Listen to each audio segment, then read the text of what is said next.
lockup. Right now he's robotoing Terry Funk in a bionic elbow. Sends him right out of the ring.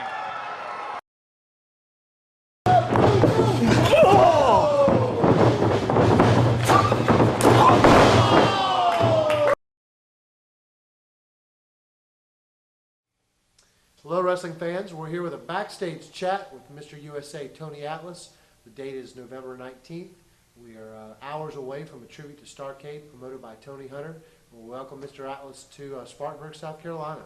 Well, you know, it feels good to be in South Carolina. I started my career right here in South Carolina. I had my first match in 1975, July the 10th in Anderson, South Carolina.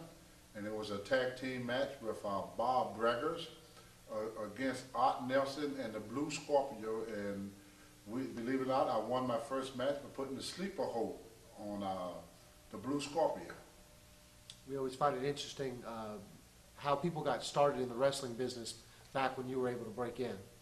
Well, it was very, very difficult to break in during my time. You know, they only broke in maybe one wrestler every 5 or 6 years, you know, and it had to, at that time they had what they called the NWA. Now the NWA was like Georgia Championship Wrestling, Florida Championship Wrestling. It stretched from the Mid-Atlantic Wrestling, and it went from the East Coast to Southeast all the way to the West Coast, all the way to California. All these people was member of the NWA, and they had another organization called the AWA, which was around the Minnesota, Milwaukee, Wisconsin area, and then of course you had the WWF, which was the Wild World Wrestling Federation that stretched from Maryland up towards Maine. So the NWA, when you broke into the NWA, it was pretty much was something that was agreed upon by all the organizations straight across the southern tip of the United States. You started in bodybuilding, or you actually started as a believe it or not, I wrestled in high school, and I did bodybuilding. I was teenage Mr. Virginia when I was discovered. I was also the Virginia arm wrestling champion, and the Virginia weightlifting champion, and the Virginia powerlifting champion when I was discovered. So the Roanoke Times, the newspaper, used to always do articles on me, where the wrestlers used to come in all the time and work out at the old YMCA. So Sandy Scott came in one day. He saw me working out in the gym, and some of the guys mentioned the fact that I was an amateur wrestler. So me and George, me and Sandy, we started talking together every time we came to Roanoke, and he told me if I was ever interested in becoming a pro wrestler, to give him a ring. Well, I never thought much of it, and so one day I got a phone call, and the guy that worked behind the cage gave the keys and the towels and stuff like that. He said, well, he said, you know that wrestler coming here, Sandy Scott? He said, yeah. He said, his brother wanted to meet you. He said, I want you to go to Greensboro. So some guy was in the gym that was standing there. He said, well, because I didn't have a car then. He said, well, I'll take you to Greensboro. So he took me to Greensboro. He dressed up in a suit and everything. And this old picture somewhere of me and him we took together. He wanted to be my manager. But then, of course, when they brought me into wrestling, they said, well, if you need a manager, we will produce one for you. He said, we have managers already. We don't need a manager. So they brought me down to Charlotte. And then George Scott liked me and everything. And when I went back, he had Klondike Bill to pick me up and told me to meet him at the old Starland Arena in Roanoke, Virginia. See, we're going to take you to Charlotte to meet the Crockett's. So what I did, and it's an old book of the picture. I had a little gym bag they used to give you in high school, and I put a change of underclothes in there, a change of socks, and my workout gear, and that's all I had. And my mother gave me $5 for food, and I took off to Charlotte because I thought I'm coming back the next day.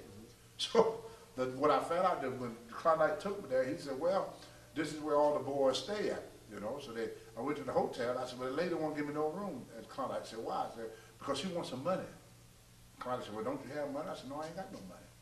So he paid for my room. The next morning, they picked me up, took me to the YMCA, and I started my training for wrestling. Due to the fact I had no money, George Scott in Crockett, they paid me $150 a week to train to be a wrestler, and they They told me that they'd take it back out of my check, but they never did. They never did? They never did. No. For how long did that training go where they were paying you $100? Oh, we trained for a good six to 8 months. I mean, it was brutal. We got up in the morning at 7, and I lift weights from 7 till 9. At 9 o'clock, Larry Sharp, Ole Anderson, Ken Patero, Mr. Fuji, all these guys would come down and train me. And everybody had a different training method that they put you through. Mr. Fuji would put you out in front of his car and have you to run in front of his car. And he followed you with the car. He speed up, he slow down. He speed up, he slow down. And you run in front of his car. And it was many different ways of training. Gene Anderson would take you to the stadium, and he'd run you up and down the stadium steps. You know, you run up, run across, run down, run up, run across. Larry Sharp would have you doing squats, free squats to a deck of cars. So whatever car came up, that's how many squats or push-ups you did. And if you got a face car like King, Queen, or Jack, then you had to do 30 push-ups or 30 squats. You know, so red cars was like push-ups, black cars were squats. And they put you through that regimen. Then you have to wrestle the other people that at that time wanted to be pro wrestlers. And then they bring in what they call the shooters. And they would stretch you, see how tough you are and everything, and test your attitude. And how long would you, it's typical in that. It went from 7, it went to 7 till noon. From 7 in the morning until 12 o'clock every day. Then what you had to do, one of the wrestlers would pick me up at the Y, and they would take me to the shows, and I sat there and watched the matches to learn from that. Then I drive back with whoever that wrestler was. Now, I noticed you didn't drive at that time, right? You were, I guess you didn't have a driver's license. I didn't have a driver's license, never had a car. And that might go back to some of your, you had a difficult upbringing as a child. Right. Well, you see, my mom, she was a very good Christian, hard-working lady, and what she did, she worked as a cook, and she cooked for Hotel Roanoke, which is still there, unbelievable. It's a real old hotel. And at that time, it was owned by the North and Western Railroad, it was called the Pickwick Club. I still remember the name of it. So she got me a job there as a dishwasher. I worked there with her as a dishwasher. Then they had a hot dog stand downtown. I used to work there. During the summer, sometime I worked as a lifeguard. So, I never made more than $60 a week. That was like good money back in the 70s. So the guys would pick me up and take me to and from the show. Finally, George Scott told me that I need to save my money, so he took so much out of my check, and the Crockett's held it for me until I got $1,500, and after I got my first $1,500 saved, I went out and I bought me a '69 Eldorado Cadillac, and you couldn't tell me nothing with that Cadillac. And Don Canuta tell a funny story about me and my Cadillac. They used to get that, what do you call that, silicone you spray on your seat? On the leather to make it shine. So I put so much on that every time I turn the corner, I got to slide this side. They slide on this side and slide on this side. So I got teased a lot about putting all that. I'm not using the whole bottle of silicone. I want it to be really, really shiny, cause my first car and everything. I got the big white wall tires that had a white wall about that thick, that went all the way around. I had me an Atlas on my hood, holding the globe, and I had it hooked up, and I hit a little switch. At nighttime, the globe would light up. Oh yeah, it was regular pimp mobile. Why do you think the Scotts took such a liking to you? Well, it was mainly George and Sandy, and I never did really understood why, and a lot of them told me it was my personality. They thought I had a real good personality. Plus, back in them days, they love a guy to have an amateur background. And there was very, very few black wrestlers during that period of time. Most guys that was my size, back in them days, they even went to play football or basketball. They played other sports. They wasn't so much interested in doing wrestling. There was very, very few black wrestlers. When I first started, the top black wrestler was Rufus R. Freight Train Jones. And then up in Georgia and other areas, Thunderbolt Palace. So really down south, they only had like 3 top black wrestlers. Was Bearcat Wright, Bobo Brazil. Bobo was mainly up in the WWF area, and they had Rufus, and they had Ernie Ladd probably. Ernie Ladd, but Ernie Ladd kind of bounced back and forth between Louisiana and New York, so he was not stable. So the Crockett wanted to have a stable wrestler. One of the guys told me in the story that they didn't want me to go with, at that time it was a new company coming with, that Anhorn used to run, the IW. Yeah, it was a new company. They was looking for talent at that time. I think Ernie Ladd went with them, Thunderbolt Patterson went with them, the Mighty Igor was with them. So there were several people that was crossing over with the IW. Was the IWA there? Yeah, the IWA at that time. Did they contact you about joining them? Well, I hear rumors of it, but I never really talked to anybody about it. You know, they got, as soon as George Scott see me for some odd reason, he liked me, he took me under his wing, they took care of me, and George Scott was like the only father figure in my life. I never had a father figure until I met George Scott. My father left my mom with 9 kids when I was 2 years old.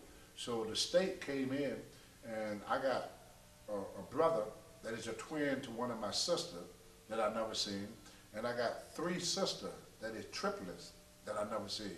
And they was taken by the state because my mother couldn't afford to take her.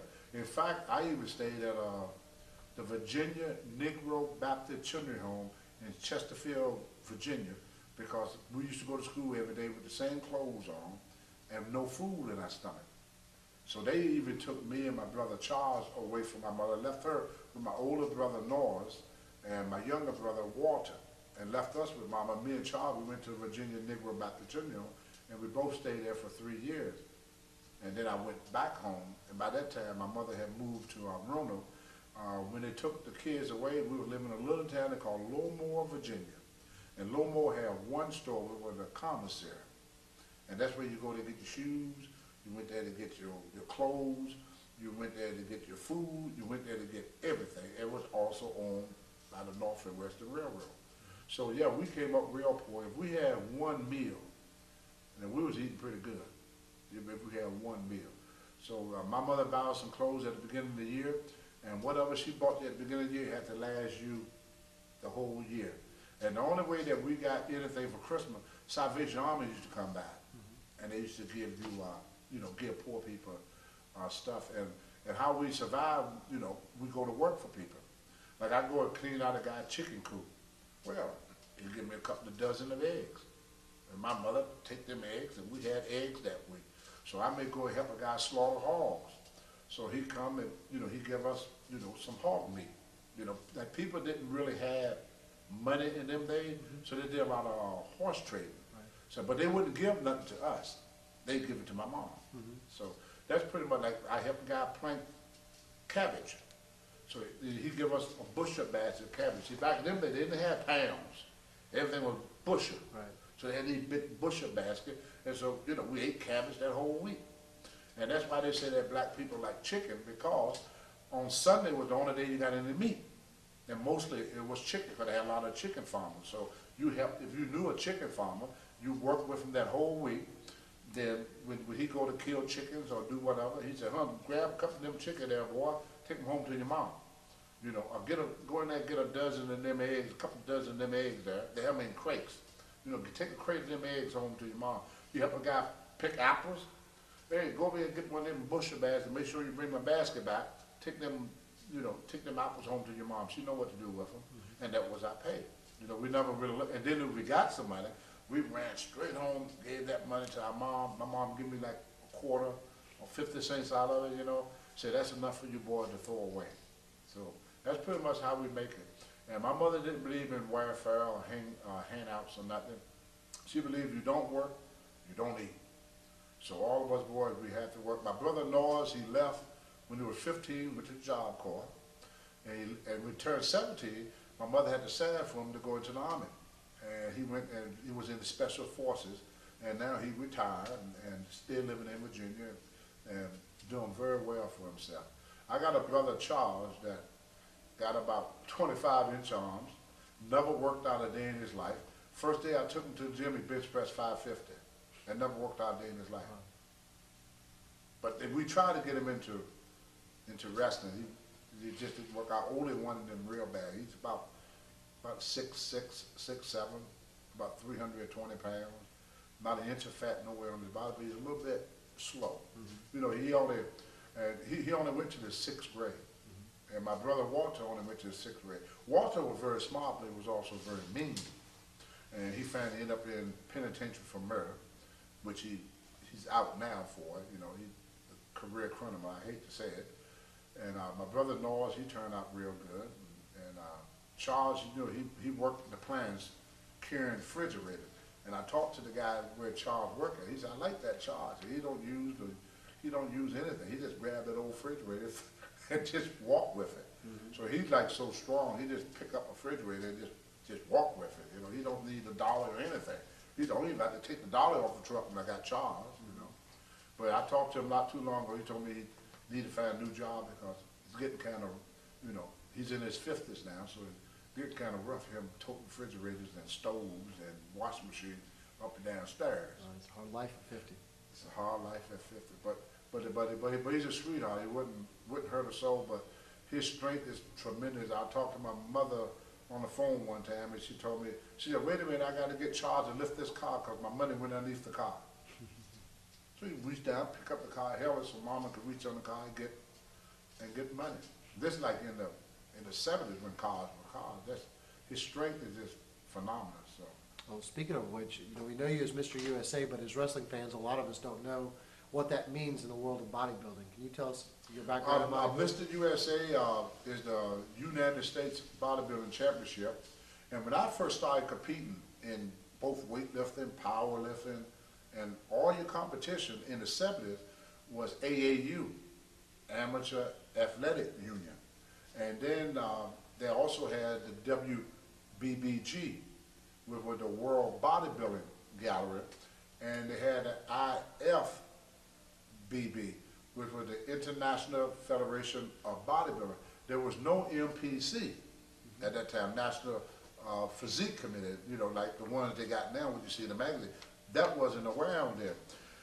How that got started, believe it or not, Alvin Pusky and myself, we went to Las Vegas to compete in the Mr. America contest, where that night Joe Weider, the owner of you know, Muscle and Fitness, and you know, Joe and Ben Weider, you know, the guy that created Arnold Schwarzenegger, Luther Ringler, made all big stars out of them.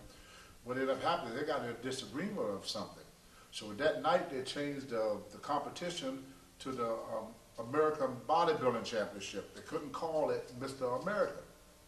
So we didn't get to become Mr. America. So we went back the following year to compete again, which was the Nationals. It was the first national. I competed in the first national, which I lost to Lee Haney. He won the first national competition. That's how the MPC became. So I was WBBG Mr. USA, but the title was not credible because that, Joe Weider, kind of like Vince McMahon Jr., had monopolized the whole bodybuilding industry. So anybody that had an AAU title or WBBG title, it was not credible. So I had to, in Atlanta, Georgia, under the Doc Neely, who owned Doc's Gym at that time, in 1980, I won the Mr. USA title the second time to become Mr. USA, which was the MPC title. Because in 79, the title was not any good come 1980 because of that falling out between Joe Weider. That's why you never hear of Mr. America no more. You know, you remember there used to always be a Mr. America. You know, now they don't have any because AAU still own rights to that name.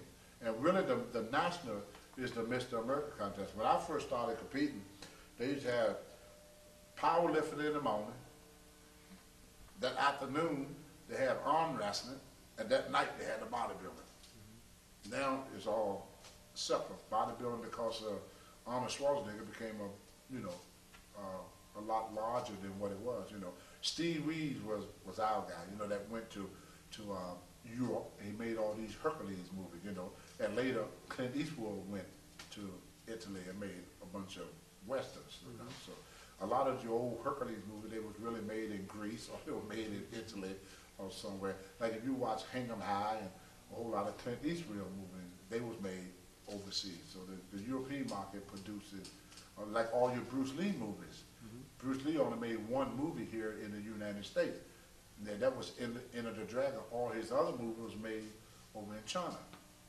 Well, an amateur background and a bodybuilding physique like that you had, you were obviously a promoter's dream in the 70s. Talk about your early start as a pro wrestler. Well, I'll tell you, it was really, really exciting. And in the early days, you were like family, you know. And seniority was king.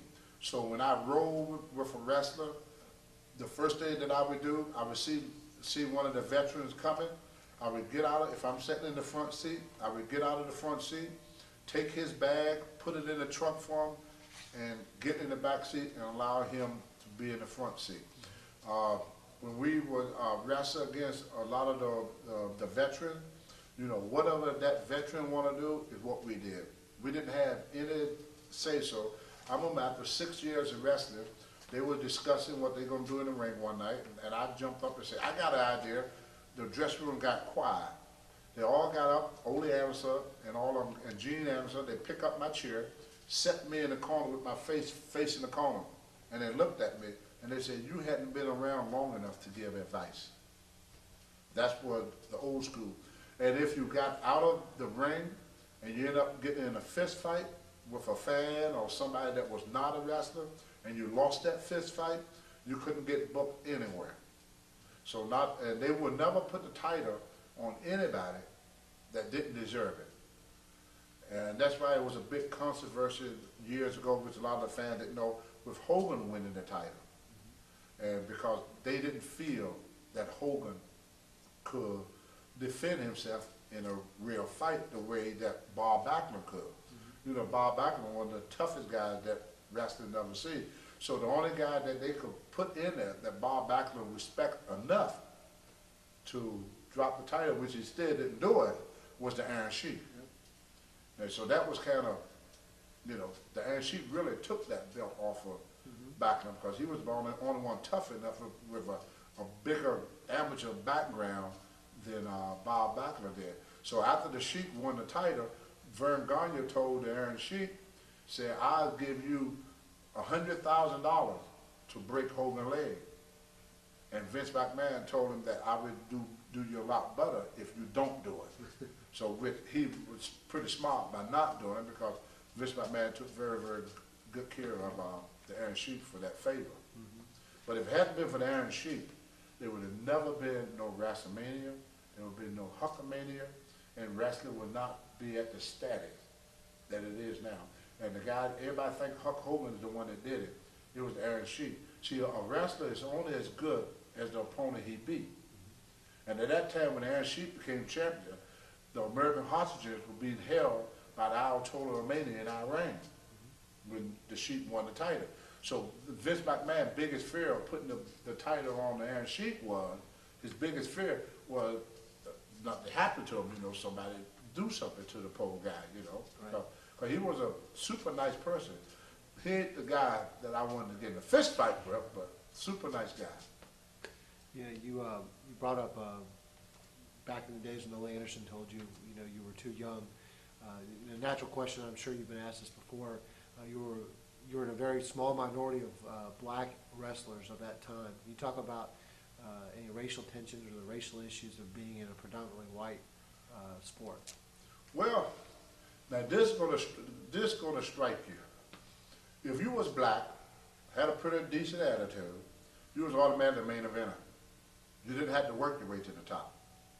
If you was white, you had to work your way to the top. So I say if there was any racism in wrestling, it was primarily against white guys. You know, I told Ole Anderson one time he wanted me to do something in the ring, I didn't want to do it, and I said, Ole, the only reason you asked me to do this is because I'm black. He said, hell, if you was white, you wouldn't be here. He said, a white wrestler, damn a dozen. He said, but he's like, it's hard to find a black wrestler. You know, if you look back in wrestling, all your Ernie Ladd, main eventer, Rufus R. Jones, main eventer, Thunderbolt Patterson, main eventer, Tony Atlas, main event. I talked to Tito Santana the other day. I said, Tito, you know, I wish things had went better for me. Tito said, Tony, you was a main eventer. I never were. He said, you got higher than I was. He said, I never was the main event. He said, you was the main event. He said, you always was higher than what I were. You know, and I stopped and thought for a minute. I said, you know something, Tito, you're right. Everywhere I went, I was always the main event. I was a main eventer, starting with Georgia Championship Wrestling, when me and Tommy Rich became Georgia Tag Team Champion, and we both was like, I was like 21 years of age. I only been in the business like a year, and I was a champion in 1 year. You know, my first week in the business, I made $1,500. I was riding with Don Canuto, who'd been in the business 5 or 6 years longer than me, and his biggest paycheck was $600. Now, I tell you, if there was anybody in this business that was ever discriminated against, it wasn't the guys at all. It was the female. You know, I saw the first time I met Andre the Giant. They flew him in, they chauffeured him to the building, they did everything for him. He came in and worked for the Crockett. Moolah drove in a Cadillac, and you could see all the McDonald wrappers and all the stuff up in the car. The back seat was full up with clothes and everything. She's the world champion. So women have always had to work a lot harder for a lot less. Wendy Richter was the first and only woman that ever got a break in this business. There was more done for Wendy Richter than any woman that ever been in this business. China, you know, they went half the way with her, but they didn't really do it much for China as they did for Stone Cold or Cactus or anybody else, you know. So I think that the only people that really had a real rough go at it in this business was female. But by being black, you know, look at The Rock. I mean, you know, he just, you know, he walked right in the door. Rocky Johnson, you know, my partner, he was on top. I think the only black guy I knew that wasn't on top was S.D. Jones. You know, but he got 16 years with the WWF, making over $200,000 a year, so. It's hard to feel sorry. You did too bad there, you know. So no, there was absolutely no racism for his color. Look back in the 1980s, Bob Backlund, when he was champion in the WWF, he was the only white guy there. Jimmy Slicker, non-white. Tony Atlas, non-white. Rocky Johnson, Mr. Fuji. You name all your, Pedro Morales, Bruno Sammartino. You was either Puerto Rican, Italian, black, but not, you know, Backlund was the only one. And I think that was the big thing with Hogan. Hogan was the first superstar white wrestler since superstar Billy Graham. There only been two in the WWF that was really, with three in the WWF that was really, really big stars, white wrestlers. Gorgie George, superstar Billy Graham, and Hulk Hogan. That was it, up until Junior took it over. And Junior, what he did, he leveled the playing field, you know. Ernie Ladd, we did an interview with him a few months ago, and he talked about some, he found the business to be very racist, and he said he found the fans to be very belligerent as well. He said he had a lot of issues dealing with the fans because he was black. Did you ever experience that, or maybe because you worked as, you know, what we call now a baby face, you didn't see the same things Ernie did? Ernie he was what we call a heel. He was a bad guy. Ernie could have been purple. He could have been green. He would have got the same response. Ernie did a good job. He should have been very, very pleased. Here's a guy that played pro football, you know, and he came into wrestling on his football legacy. But Ernie was always a main eventer. He always made money. He was always well taken care of. In fact, Bill Watts took Ernie. Ernie was the booker in Minute Territory. He was in charge. So how can you make a guy the boss and have that guy to say that he experienced racism? He experienced with the fan, but if you ever hear Ernie Ladd talk, what would you expect? Right. You know, he should expect that. You know, maybe he may be feeling bad about what he did, but you know, my mother taught me self-responsibility. Everything you do, you know, especially during them days. I mean, when a bad guy got out there and talked, I mean, the people took literally that this guy, that's how this guy felt, that's how this guy worked. You know, they didn't know that this guy was just doing it for the show. And Ernie Ladd, if you do any of his interviews, you know Ernie Ladd, he make, black people didn't even like Ernie. You know, so, hey, you know, that was his job. His job was to make people dislike him. If they had liked Ernie, he would have did a bad job. My job was to make people like me. So I have a lot of fans. A lot of people talk to me later on, so I figured I did a good job too. The fans always liked me. Promoters probably didn't, but the fans did. And the reason most promoters didn't, because Tony Atlas, to be honest with you, got the big head. I thought I was bigger than Vince. I thought I was bigger than the WWF. I thought I was bigger than the Crockett. And I was just a poor boy that got a hold of some new money, making money, and I figured that the bubble would never burst, and I figured they couldn't do without me. So Tony Atlas decided to say what he want and do what he want.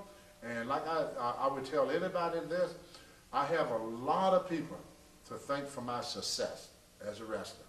But I only have one person to blame for my failure for not going further as a wrestler, and that person is Tony Atlas.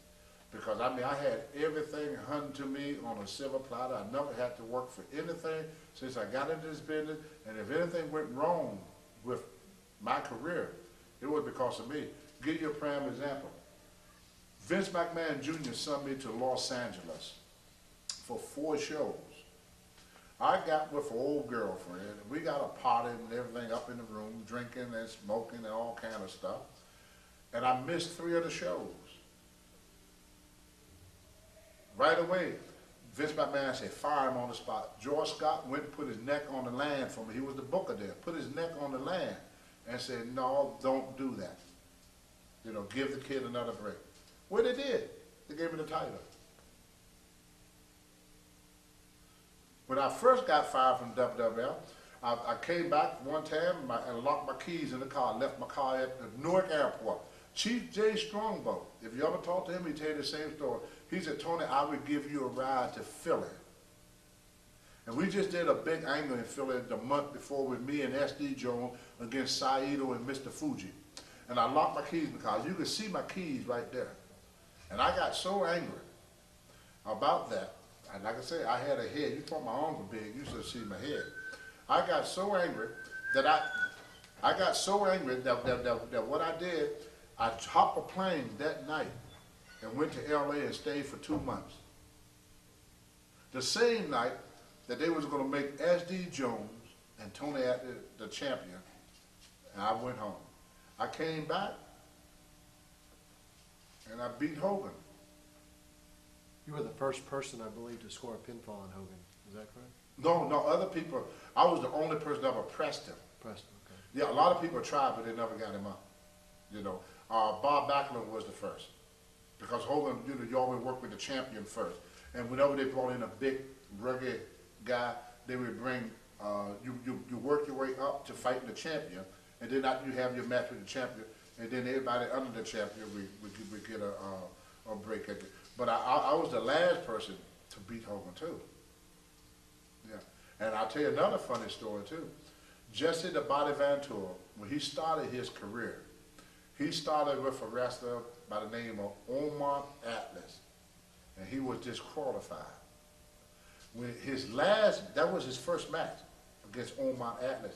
His last match was against Tony Atlas in Winnipeg, Canada, and he got DQ.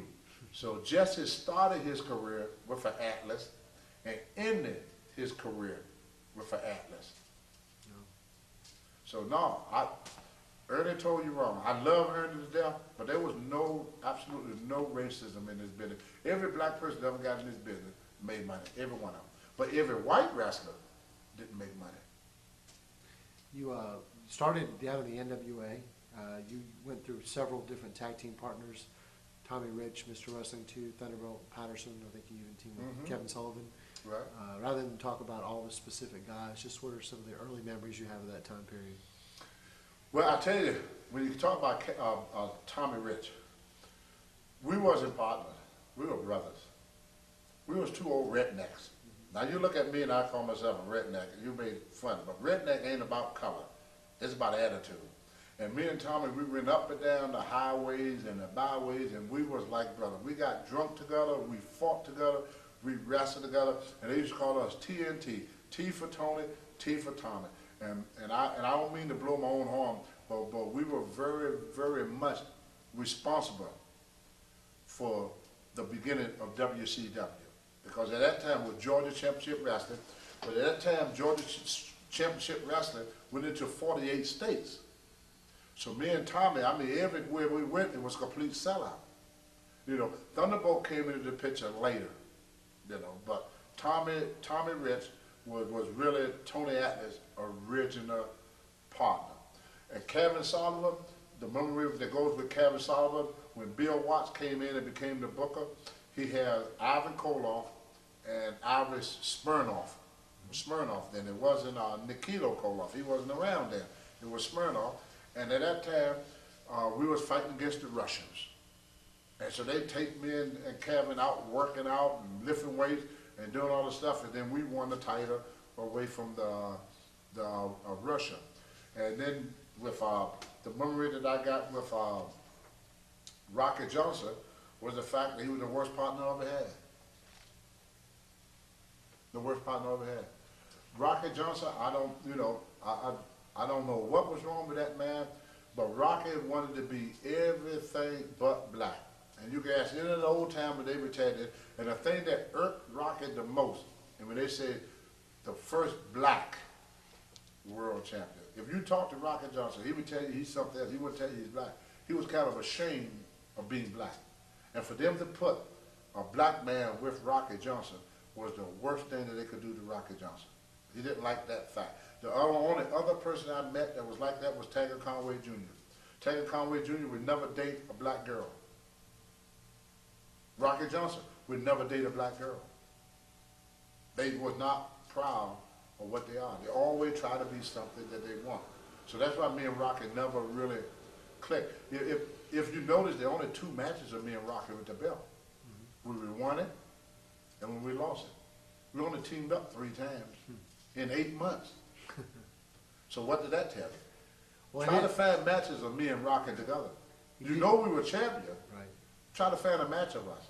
There's only 2 out there. The one where we won it against the Wild Samoan, and the one where we lost it against, because me and him, we got in a fight. You know, I was living in Los Angeles at the time. Vince McMahon told me, he said, Rocky got, you know, you ride with Rocky, y'all gonna be on every show together. Rocky relieved me. He never would pick me up. He never picked me up. Every other wrestler would pick me up but Rocky Johnson. You know, Taggart Conway Jr. was the same way. He didn't like, Steve Keirn, he'd do anything for Steve Keirn. You know, Gary Young, one day on his day off in Houston, came to the hotel, drove like a bat out of hell to get me down to Beaumont, Texas from Houston so that I could make the show. Taggart dropped me off at the hotel, but refused to come back and pick me up, take me to the show. And most, you know, to most white wrestlers, they figure, hey, you know, they brothers, they both black, they're gonna look after each other. Wrong. Ernie Ladd looked after me. Rufus R. Jones looked after me.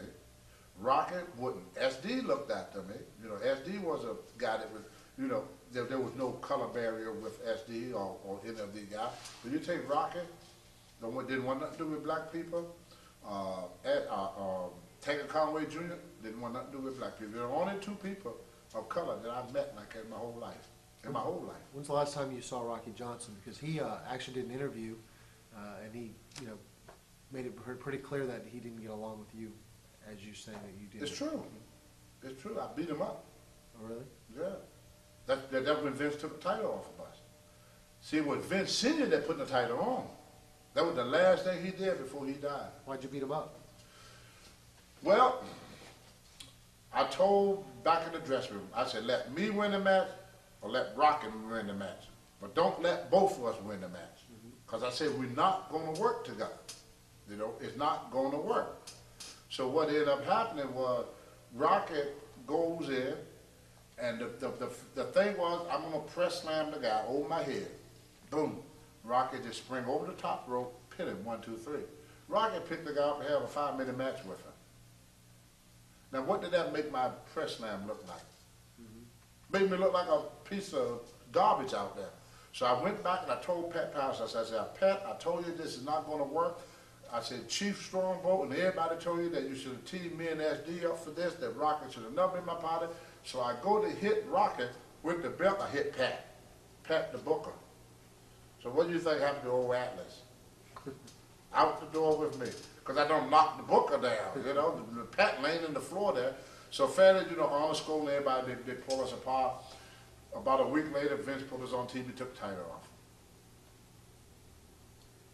But how can you like a guy that dropped you off at a hotel, tell you he's going to pick you up at 4 o'clock the next day, go to the town and leave you at the hotel? He didn't tell you that, did he? He didn't tell you what he did. Now, I bet you Rocket can't find one person that like him either. Now, try to find somebody that like that. Because I ain't the only one he did like that. He sold Bill Watts a horse. And when Bill went to look at the horse was dead. So Bill Watts a dead horse. He took S.D. Jones when S.D. Jones came over here from Antigua. Didn't have no money, was sleeping in the back seat of his car. As soon as S.D. made some money, Rocket said, I could sell you a car. So S.D. bought the car. S.D. go down to get the car registered. They said, well, you have to get the person that sold you the car to give you a bill of sale over to him. And he said, yeah, I go talk to Rocket. He said, Rocket? The people said, Rocket? Who's Rocket? He said, Rocket Johnson. He said, no. He said the car belonged to Rick Montel. Rick Montel left the car at Rocket's house.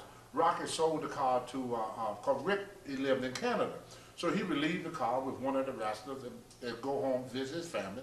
Then he come back. When he came back, he wanted his car. Do you think Rocket gave his money back? No. And this was a man that was sleeping in the back seat of his car. Rocket took his money and kept it. Now, he can say what he wants to say about me. I beat him up again. I think when you were fired by WWE, It was WWF at that time, yeah. McMahon said to you, every time you see Hogan, I want you to remember these words, that could have, should have, and would have been you. True. True words.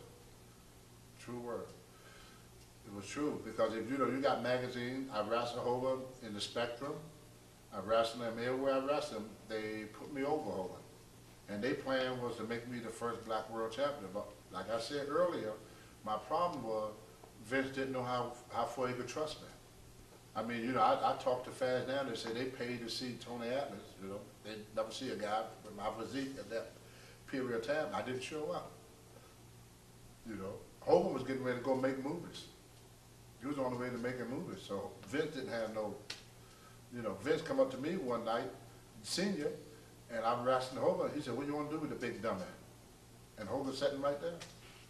So they had absolutely no plan whatsoever for Hogan. The guy that gave Hogan his break was Vern Gagne and Sylvester Stallone. See, when Hogan went and made that movie, which a lot of people could have been there. See, there was Andre the Giant, Gorilla Monsoon, all these guys, they all got the paper because they needed a wrestler over 6 feet tall, over 300 pounds. Hogan was the only one that showed up for the audition because all these guys were making money. Hogan wasn't making no money. So after Hogan left and went to Minneapolis. And then when Hogan came back from making the movie Rocket, he was a big draw in Minneapolis, where Vince at that time was looking to take over the whole world. And so Hogan was very smart. Hogan told him, say, the first night, the first match, I want the belt. If I don't get it, I'm back to Minneapolis. So to his first night, first match, he won the belt. That was the best thing Vince ever did. But Vince never really had no plans for Hogan. Never did. His plan, believe it or not, was for Tony Atlas. You name all of his top stars from the 80s, I beat them all. So what that tell you what Vince was planning on doing. But the problem was, he couldn't trust me before he could spit. And I know you accept personal responsibility because they were your own actions, but what cost Tony Atlas the spot that Hulk Hogan took and ultimately ran for the next 20 years? It was just, my head at that time was like, I was making so much money, and I just wanted a break. And I just took one when I want one. See, in the older days, what a lot of people got to realize, the only time we had a day off was 10 days before Christmas. That was the only time we had a day off. We worked 7 days a week. S.D. Jones could tell you, he saw me one day, with him and I was riding together, and I had about $30,000 worth of checks in my pocket. S.D. said, why don't you put them in the bank? I said, well, S.D., I ain't had time. We didn't have time to go to a bank or to do anything. That's why most of us been married 5 or 6 times, you know. We marry a woman, you know, and she'd be lucky if she saw us before Christmas. I mean, it was like 3 or 4 months in between seeing your wife. During that time, they kept you busy because the promotion was so afraid that I was going to go off and become a bodybuilder or become an actor, because every wrestler that did something else other than wrestling, they stuck to that something else. You know, Tanaka, once he got in the movie, that was it. You know, Earl Maynard, when he got to the movies, that was it. So with most of the guys, once they got involved in something else, they wasn't going to travel up and down these highways. You know, they used wrestling as a stepping stone to get somewhere else, you know. Once they found out they could make $100 grand a year doing something else, not getting beat up on and traveling and eating bad food every night, you know, and laid up with ugly women every night, hey, they was happy with that, you know. Ed Strangler Lewis, all them guys, once they got, you know, Scar Murphy, he played in a lot of the movies. Once he got a movie role, he never looked back at wrestling.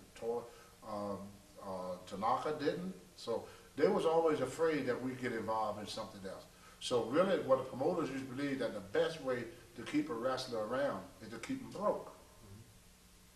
You know, and they made pretty good shows. Vince McMahon told me himself. He said, you know, a lot of these shows, Tony, I don't have to do.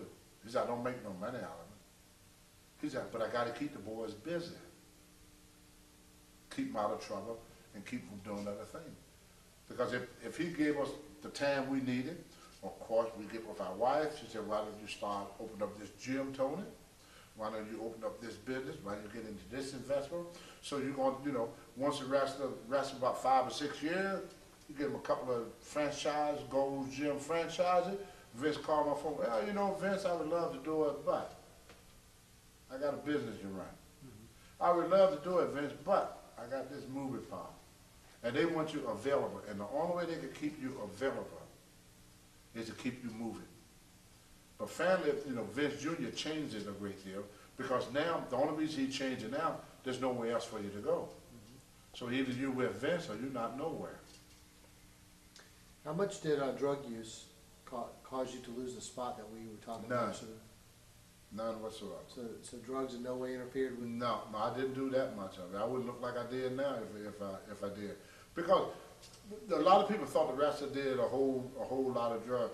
That was mainly once in a while, you know, because how are we gonna go buy it? Right. You know, somebody may show up with a bag of joint with, oh, you got 20 guys and 1 bag of weed. So I mean, how much weed can 20 guys smoke that night? I mean, if somebody come in with some cocaine or something, I mean, how much, you know, you got 1 bag, you got 20 guys. And everybody, hey, it's gone. It's gone that night. The next day, we're on the road again. Mostly it was alcohol. I mean, everywhere you went, you know, they had beer. They had beer and everything. So, you know, mostly it was alcohol. You know, we go down. You know, we close a bar. You know, so that was mainly. Yeah, you know, a lot of people say that there was a great deal of drug use, and there was guys that did drugs. I did them myself, but it wasn't as extreme as what people said it was, because, you know, first of all, we couldn't get out to get that much into it. Now, the thing that was really extreme with wrestlers, even at the beginning of my career, was mainly beer. I mean, we know we drink our beer, we drink our whiskey, we drink our wine, because it was so available to us. We stayed in the hotel. As soon as we hit the hotel, we used to try to make last call. We go right down to the bar, and, you know, we put away the suds. So mainly one of the biggest use of pro wrestling was beer. It was nothing for a wrestler to drink a 6-pack of beer every night, you know, and that was mainly the big use of substance that the wrestler used. When Vince McMahon fired you from WWF, did you find it difficult to find work with promoters? Did it scare other promoters off from using you because of what Vince McMahon said? Of course, because what Vince McMahon would do, if you try to use Tony Atlas, he started running shows on the same night as this promoter, but they didn't have the money or the talent, you know, to hold up underneath Vince McMahon. So really, when Vince didn't want you, you were pretty much blackballed from the business. Plus, other promoters didn't want to use you, because here you got a guy that's making over $200,000 a year, and he screwed it up. See, one thing about wrestling that you have to understand, that if you screw up with one promoter, word get around. Telephone, telegraph, tell a wrestler. So before you come into the territory, most wrestlers want to know, well, what happened with you and Vince? What happened with you with the Crockett's? What happened with you and the Von Erich? They want to know what caused this separation between the promotion and the wrestler. So if you bad news, you know, bad news travels a lot faster than good news. So if you bad news, other promoters were really, it wasn't so much Vince. It was like other promoters were just afraid to use you. Because they figure if you got the best position that any wrestler could get in this business, and you screw that up, what are you going to do with his organization? You're not going to respect his organization either. So it wasn't really Vince that kept Tony Atlas from being booked other places. It was primarily Tony Atlas, because my reputation got there before I did. You returned to WWF later in your career to work a short gimmick called Saba Simba. Right. When you look back at that, do you think that was a deliberate insult back to you? Lord have mercy not.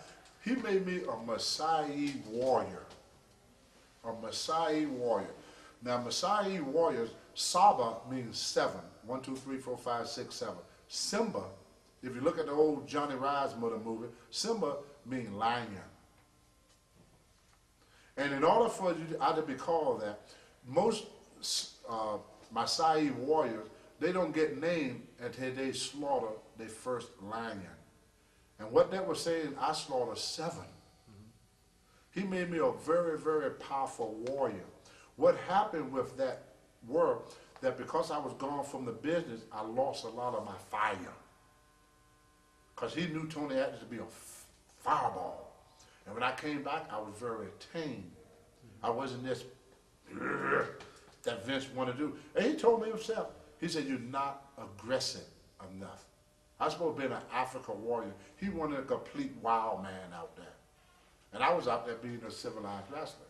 And Vince, in them days, they don't have time to train you. You know, because they got a bigger, see, in the older days, if a wrestler had a problem, they would take a wrestler and they would coach them along. You know, they would coach him along and get him ready. But now with the mass market that Vince McMahon got going, he don't have time to coach Tony Atlas. He don't have time to coach Mankind. He don't have time to coach Stone Cold Steve Austin. You got to be ready when you get there, because once it started. Did I just hear my name? Hey Tony. Hey, how you Great doing? interview. Okay. Remember when we used to team up? Yes, Good times. that's Mankind, ladies and gentlemen. Yeah, but so he don't really have time to coach people anymore.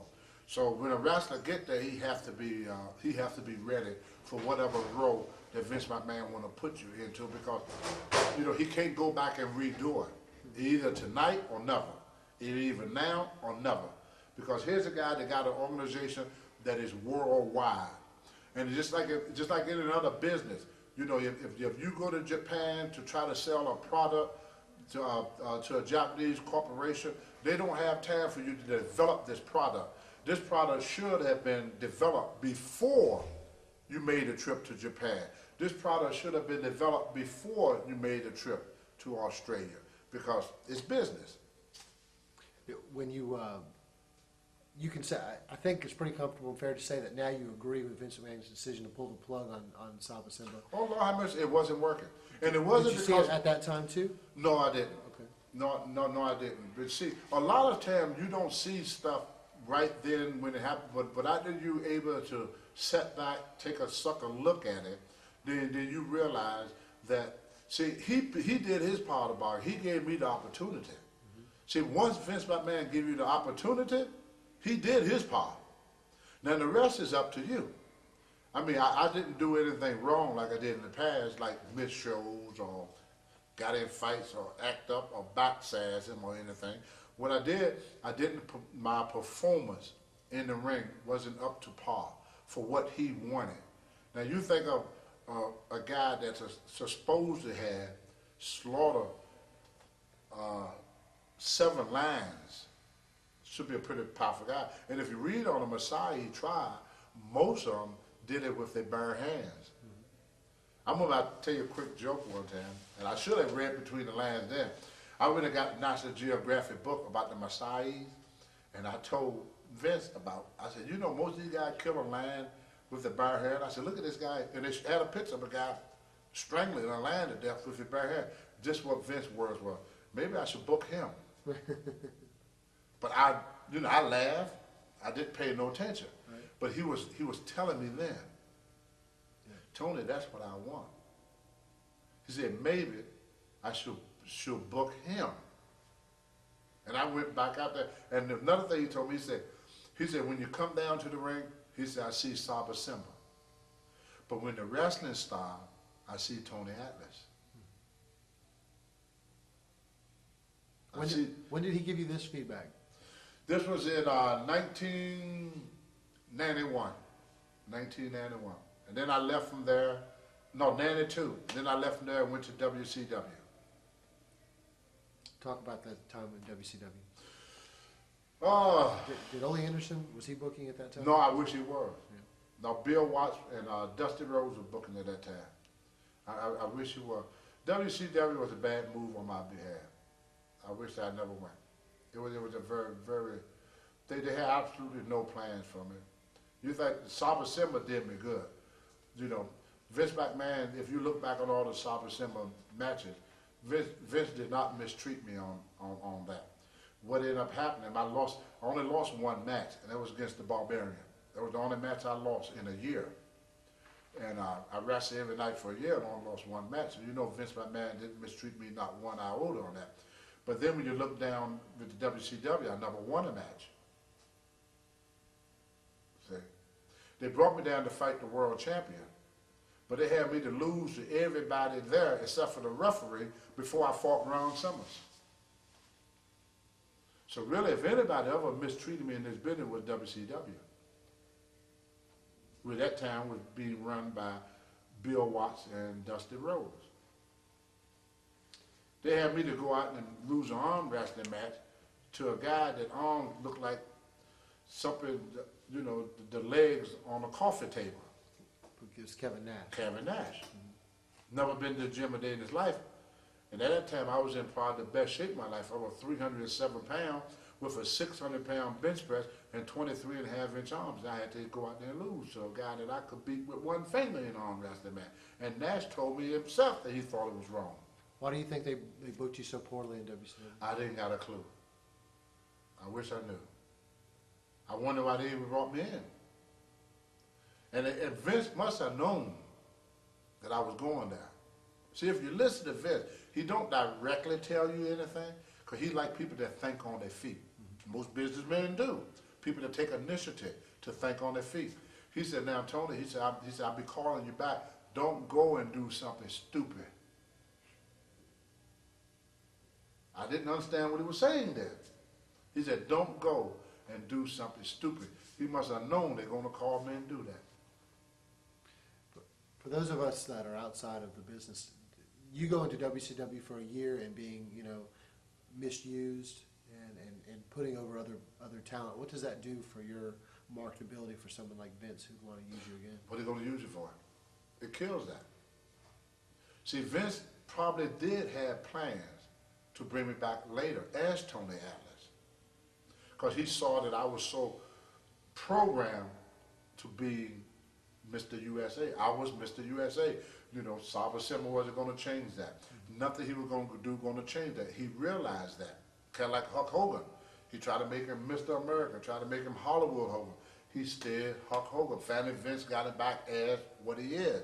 But when I went down to WCW and destroyed myself, what is Vince going to do with me?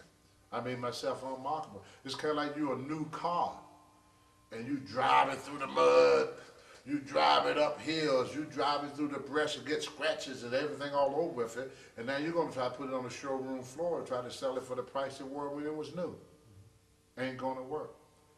Was it Vince that done that? But he warned me I just was not smart enough to understand what the man was saying. He said, I'll be bringing you back. He said, but don't go and do nothing stupid. And that one thing that I did the opposite of what Vince told me. So there was definitely no hardship there, because why would he even warn me of it? Mm-hmm. You know? Kind of like he told me, don't go in this fight without a knife. Now I went to a knife fight, and I'm the only guy that didn't have a knife. But Vince told me, don't go to a knife fight without a knife. It's pretty much what he told me. It seems like you have a lot of respect for him. I have a great deal of respect for him. I mean, just think about it. As much as I did, this guy kept on trying to help me. Yeah. He kept trying to help me. It wasn't Vince that, and everybody out here, can't nobody blame Vince for anything. If they do, they land. Vince made stars out of people that other territories never knew what to do with. Stone Cold, where would he be without Vince? WCW had him. They didn't know what to do with him. Cactus Jack, the gentleman that just walked out here and shook my hand. They had him. They didn't know what to do with him. Vince did. Vince made him money. You know, Kevin Nash. WCW had him. Why didn't they make money with him? They didn't know what to do with him. Every major star out here, Vince McMahon made. Where would Hulk Hogan be without Vince? Where would any of us be without Vince? It ain't Vince's fault that we got so arrogant, so obnoxious, so unprofessional. He's the one that lost money. He had millions of dollars invested in Tony Atlas. He had thousands of dollars invested in these guys. You know how much it costs to promote a wrestler all over the world? You know, make up all the brochures and the camera work, paying the camera crew, setting up the set, you know, the publicity, the posters, the this, the that, the blah, blah, blah, blah, blah. And then all of a sudden this guy decided to take off. And how Vince gonna make that money back? Now he gotta start all over again with someone else. But the money he invested in Tony Atlas, he never made back. He had a lot of money invested in me. I talked to Vince Sr. one time, and I got a payoff about $750. And I said, is this all? I said, the place is full. Is this all I'm getting for this show? He said, Tony, at least you got paid. I didn't even get paid. And I said, well, how come? Look, the place is full. He said, first it cost me $20,000 just to open the door. Then they want 50% of the gross, not the net, the gross. And I said, well, why you do it? He said, for the prestige. For the prestige. That's why you do it. He said, I don't make no money. There's nobody make money in Madison Square Garden. I don't know if you know that or not. Nobody make money in Madison Square Garden. They want 20, and I'm talking about 83, 84. They want $20,000 just to open the doors up front. Then they want 50% of the gross. That's what they were doing to Vince. So for all that money, how much he had to pay all the boys? He got a hold of all these guys that are looking for all this big money. And after you pay your wrestling, you pay your other expenses, what you got left? Nothing. But he did it for the prestige of it. I've seen Vince Sr. many a time take money out of his own pocket to pay people. Run a show, don't make no money, but pay the people. But he got so much invested in this show. You know, it's like that scandal with the steroids. What do you think that cost Vince? Vince almost lost his whole company right then and there. He never told anybody to use steroids. Not one person that Vince said use these steroids. Not one person. You know, it was our decision to do that. You know, he had a doctor there to check us, but he don't know what we asking this doctor. And you know, a doctor want to keep his job. You think this doctor want to piss off Hogan? Lose his job? All they Hogan got to do is say, oh, that doctor, blah, blah, blah, blah, blah. He's gone. There's another doctor there. So the doctor is stuck to it. You know, he got in trouble for it, but he's stuck to it. He's trying to accommodate us guys the best way he can. We used to go in the hotel where the average person paying $150 a night. We stayed there for $40 a night, and we mess up a room. Who you think paid for that room?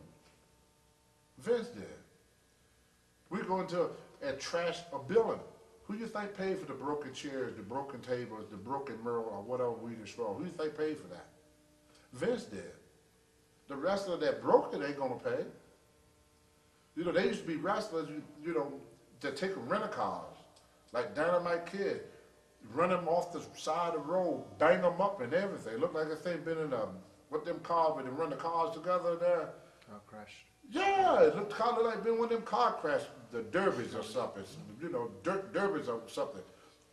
Vince got to keep this contract so the boys get rental cars when they get into town. Who do you think paid for that car? Dynamite Kid didn't pay. So everything that ever happened to us wrestlers, we should take full responsibility because we the one that did it. Like you ask George Steele, the end of the old time, if they be honest with you, they would tell you. You give them, most of the, no matter how good you got it, one of the boys would screw it up. Sooner or later, one of the guys would get that Ric Flair, go in the hotel, take a TV, throw it out in the swimming pool. Who paid for that TV? Not Ric Flair. Jimmy Crockett paid. Jimmy Crockett went there and smoothed things over with that hotel. Not Flair. You know. So everything that all those guys we did, we brought it on ourselves. You know, the good, we brought it on ourselves. The bad, we brought it on ourselves. And it took a very, very strong promotion to withstand the wrath of the wrestlers. Believe me, you know. You were witness to a great tragedy. We lost Bruiser Brody at a time in Puerto Rico, and there haven't been a lot of people that wish to discuss the details of what happened. And I know that you just shared these off camera. I'm going to ask you to share what you feel comfortable sharing on camera about the incident. Well, the thing that strikes me the most about Bruiser Brody is that here was a guy that wrestled all up and down the world, had a lot of friends, and when he was laying bleeding in the dressing room for being stabbed by Jose, not one wrestler stood up for him. And I was the only person at that particular time, that stood up for Brody. And the funny thing about it, we didn't get along that well. You and Bruiser didn't you? No. That's how the Ultimate Warrior ended up in New York. I went to Puerto Rico to wrestle. The Ultimate Warrior went to New York because we was down in Texas together as a tag team. He was the Dingo Warrior then. And him and I was tag team partners. And when Brody took over the book, he wouldn't book the Warrior and he wouldn't book me. One night in Fort Worth, Texas, I called Brody out. I wanted to fight him because he told me to stay there. When George Scott left, George Scott introduced me to Brody. He said, "Don't worry, Brody gonna take care of you." I was wrestling then as the Black Superman from the Von Erb. And Brody, for about 1 week, he booked me. After that 1 week, wouldn't book me no more. I was sitting home starving to death, you know. And it wasn't for Mario Savoli getting me out of there and getting me booked in Puerto Rico and booked with him up in Maine, where I live at now. You know, I would have starved to death in Texas. And Brody was the one responsible for that. But then, when he was, me and him, you know, we talked about it. He told me, he said, "Well, Tony, it wasn't really me that did this." He said, "It was primarily the Von Erbs." He said, "I had to do what I told." So we kind of shook hands, forgot about it. We went to Puerto Rico together. I came out of the Tatamar hotel, Brody, and Dutch Bartel was sitting on the step. Now, the night before, they was riding with Jose, the guy that murdered him. And I said, "Brody, you're going to be late for the show. You want to, you know, take a ride with me?"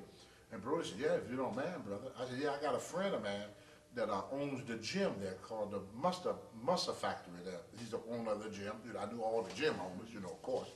So we got in the car. Brody sat in the front seat. The gym owner was driving. His wife was sitting in the middle. Me and Dutch Mantel was sitting in the back. We walked in the door. I'm an artist, so I was doing some artwork for Jay Youngblood, him and his brother. I was drawing Chris and Jay Youngblood picture. And so Brody walked over to me, and he said, "Can you do a picture of my son?" So he pulled a picture out to show it to me. So I had people to do it before, but they do character drawings. They don't do real drawing. So finally, when it ended up happening, Jose come by and said, "Brody, can I see you?" So Brody walked into the shower with Jose, and I hear the worst sound I ever heard in my life. Whoa! Whoa! So I jumped up and ran to see what happened. Carlos cut me off, got in the shower before I do, grabbed Jose, pushed Jose up against the wall. You can see the knife in Jose's hand, his eyes bloodshot red, and pieces of intestine was hanging off of the blade of the knife. And I grabbed Brody by the arm and I grabbed him around the waist and pulled him out and laid him down on the floor. And then I stood over and Carlos come over and said, anything I could do for you, you know? And he said, take care of my son. That's what he told Carlos. He said, take care of my son. And he looked at me, he said, brother, I'm hurt. I said, don't worry, brother. I ain't gonna let nobody hurt you no more. So finally, the lady came with the ambulance after about 2 hours. So you laid here for 2 hours? 2 hours, laid on the floor bleeding. Now the funny thing that got me about that whole dressing room scene, while I was straddling Brody to make sure nobody finished the job on him, the other wrestler was getting dressed for the match. They were putting their boots on and getting dressed for the match while that man lay there dying. And they went on with the show. Finally, I picked Brody up, took him and put him in the ambulance. He looked at me and said, don't drop me, brother. I said, don't worry, brother. I ain't going to drop you. So the lady said, anybody want to go with him? So I jumped in the thing. I said, I'd go with him. And I saw a Puerto Rican guy that I knew speak both English. So I grabbed him by the collar. I was pretty strong then now, you know. Still is, but not like that. And I yanked him into the thing with me. I held on to him so he can't go nowhere. And he went there to be my interpreter. So when we got there, Brody was still laying there. Nobody came to see him. Nobody came to see him. So finally, I went and got me a doctor. And I carried him. I mean, I put him up here like I carry a sack of potato. And I walked him in there to see Brody. I didn't care if they jumped on me because Tony Atlas was ready to go that night. So I told him, I said, you take a look at my friend. And the guy didn't know what I was saying, so the other guy said, he wants you to tell him in his language. He wanted him to check it. So he moved Brody's hand, and it was a puddle of blood in his stomach, like a pond. And so while he was talking to Brody, I was taking Brody's shoes off. His feet was blue. So he looked up at Brody, and he said, you doing all right? He said, yeah, I'm just laying here waiting for you to help me. So they take me to the emergency. I sat there for a while. Finally, they told me that I could go to his stable. So I left. Later, I found out he died. Later, I found out that some security people, so-called security people, came there and told the doctor to stop operating on him. I wished I had never left. So you never thought he was going to die when you left him? No, they told me it was stable.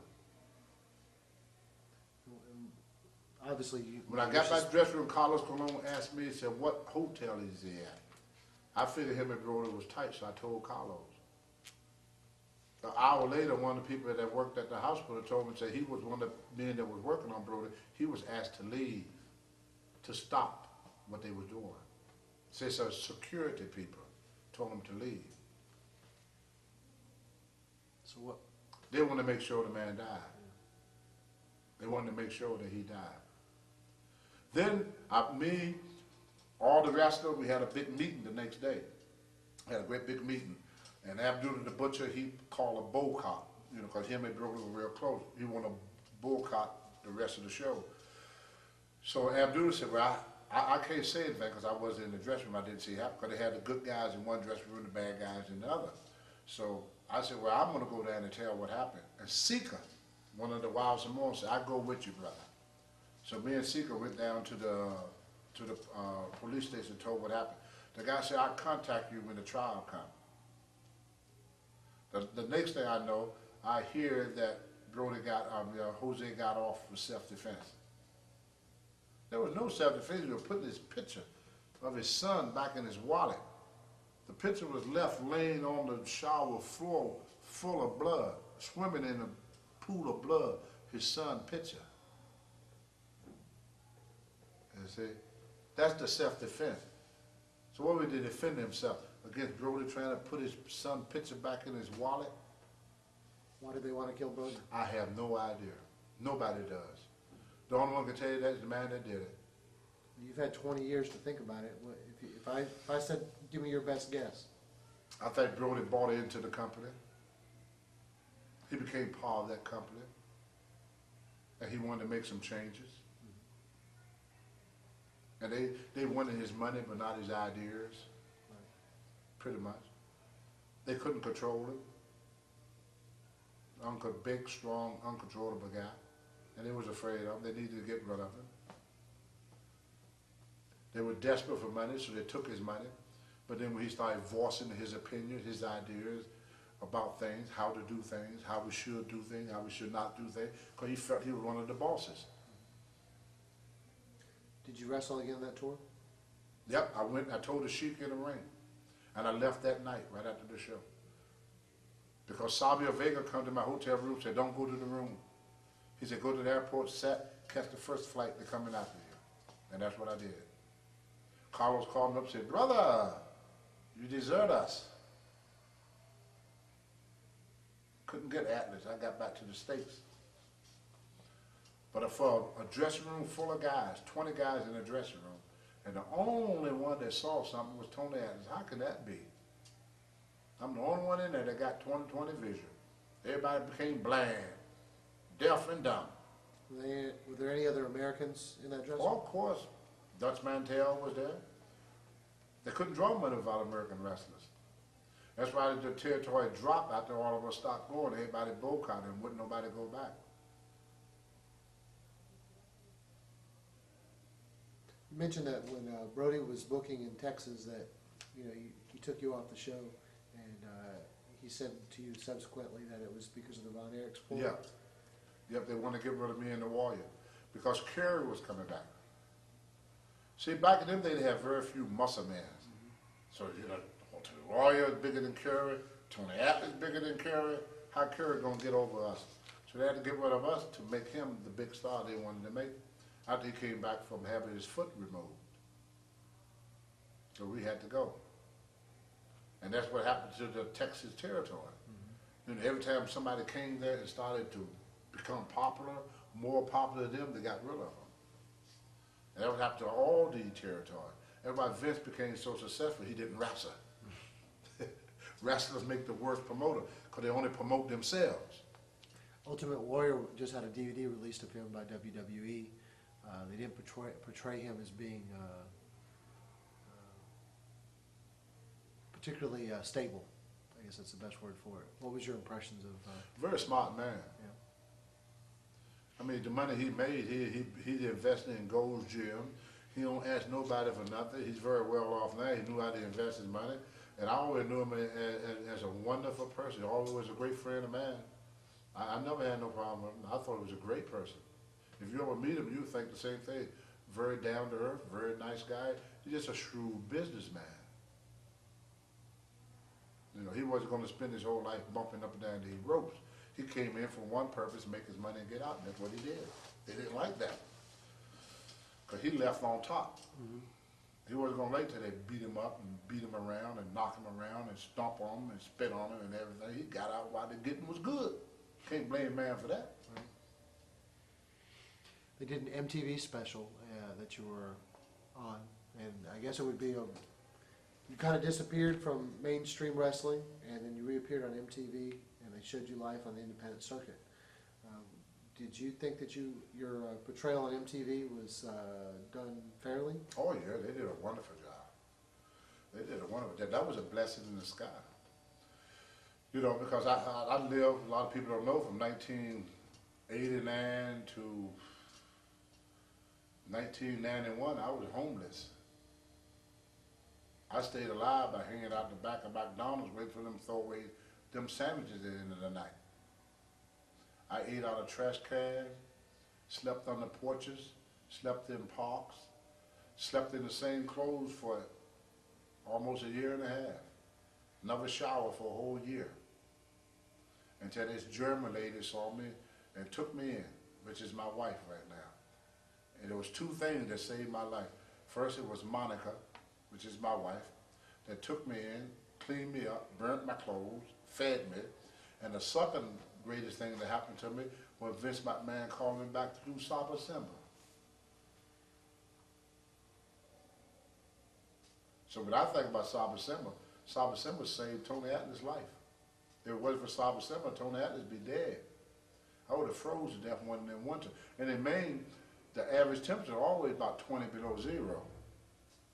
And I slept there in that. Never bathed, sleeping and eating out of garbage cans.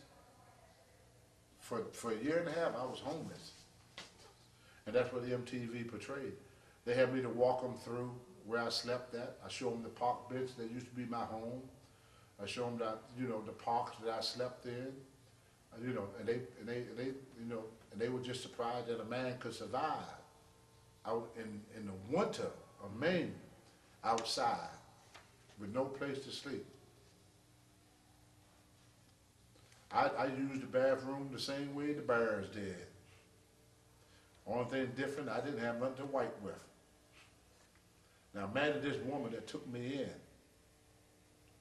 Yeah. Why did she take you in? She didn't want me to die. She said, "You're going to die out here." I went from 287 pounds to 192 pounds when she met me. And by the time Vince called me, I was 245 pounds. I became a certified personal trainer with her life savings. She paid for me to go and become a trainer with her life savings, which I gave back to her because of Vince. Every penny I made for Vince, I gave back to her. Now she got her own business, and we stay together. Congratulations. Yep. And she's 14 years older than I am. And the greatest thing ever happened to me. And no woman on this planet will ever take her place. Yeah. That's fantastic. I'm only a couple of years older than her daughter. But hey, there's a person that saved my life. Yep. She's from Germany, born in Germany in 1941, and escaped communism and ran over here to America and worked her way up. She's 64 and I'm 51. How do you look so good at 51? I'm gonna back out here and let everybody see those arms of yours still there. I just go to gym. I worked out. It's the only thing Tony Atlas got left is the guns. I lost everything else. I wouldn't say I lost it. I just destroyed everything else for myself. And because of Monica, she helped me build it back. She paid for my gym membership, paid for my becoming a certified trainer. Paid for my car so I could get around. She did everything in the world for me. So, and then when I make money, it goes straight to her. And me and her, we're going to stay together until I'm no longer here on earth. She's my babe. These interviews, we've seen you as a wrestler. We knew the matches with the angles you've been in, but never get to know who the person is. And I got to speak with you for a few moments a few weeks ago in another city, and I was surprised at how much you think about politics and how much you think about our government. And a lot of people wouldn't give someone like yourself, big, strong wrestler, that much credit to put that much thought into things. I want to turn it over to you, and I just thought it was so interesting, some of the things you just said. Well, how I got interested in politics is once I was in it, because I never really watched television, because when like I said, when we travel, we never had time to watch no TV. We're on the road, we going from city to city. But then when I turned TV on, nothing to watch. So I started watching the news. And I kind of see, the Democrats say one thing, the Republican say the other. But I'm neither Democrat or Republican. I'm American. And I have been to a lot of countries all over the world. And I see some of the wonderful things. Like I was in Nigeria 2 years ago. And with this young lady, she had a thing on her head, selling fruit. So I gave her $5, and she took the whole basket off her head and gave it to me. And I said, no, you keep the $5, keep the drinks, that's okay. And the guy said, Tony, that's a nice thing you did. Said she could eat all week on that. you know. But they were so happy and so content. And another thing that surprised me, Africa only got one king. Nigeria got one king, one president, and that's Bill Clinton. Because he went over there, and we was over there to celebrate, me and Mr. Haiti, we was over there to celebrate the 5th year of democracy. You know, everybody said that democracy don't work, but in Nigeria it's working beautifully, because these people got a chance of experiencing democracy for the first time in their life. They got a chance. They got a great president over there that is also a minister. He's a Christian, and they got a chance of experiencing what we experienced. I was in Guatemala, Central America, and I was dating a girl. This is back in '75, and she asked me some stuff about my personal life, so I told her about my apartment. And she asked me, was I rich? And I told her no. The next day, her mother wouldn't let me see her no more because she was Catholic, she was a Christian. And so she said that I'm a liar. And they don't believe in people, they don't trust people that lie. And I said, what I lie about? She said, you told my daughter you're not rich. I said, I'm not rich. She said, you got a stove? I said, yeah. She said, you got a refrigerator? I said, yeah. She said, you got a car? I said, yeah. She said, you got color TV? I said, yeah. She said, well, you got to be rich because nobody has so much that is not rich. You see, to me, for many, many years, being rich means having more than what you need. But in other countries, being rich is having all that you need.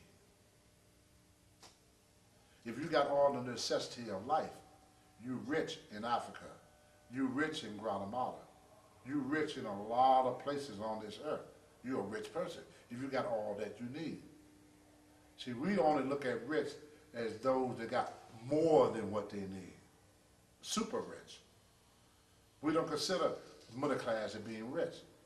We don't consider average to be rich. But if you got food on the table every night, you got a roof over your head every night, you got electricity, cable, nice car, to a lot of people, you are rich. And so I got a lot of respect for our government, and I feel that we do a whole lot of stuff that go unnoticed. Like this old saying that bad news travel a lot faster than good news. You know, it's a shame that a lot of good things that our government do all over the world don't get as much recognition as when something goes wrong. You know, nothing is perfect, so there's going to be something going wrong in a little bit of everything. You have to support what your president's decision is, because just think, if Bush is wrong, we're all in trouble. So we all better hope he's right. We all should support him. Because why would you want Bush to fail? It's beyond me. What, we want to live like people in Guatemala? We want to live like people in Nigeria? You know, it takes great sacrifices and in order for us to maintain our lifestyle. And there's people out here right now, and let me tell you, I was in, when I was in Nigeria, we stopped in this little town. Mr. Haiti could tell you the same story, and we were talking to some Muslims, you know, and they told me, they said, we have American support. I said, what in the world are you talking about? He said, we see them on TV protesting. They talk about the protesters. And they said, we also have high-ranking American official on our side. And I said, who in the world could that be? They said, Howarding. Because they're not used to democracy. You see what I'm saying? They're only used to dictatorship. So if somebody from Saddam Hussein government speak out against him, they look at that as a collapse in Saddam government.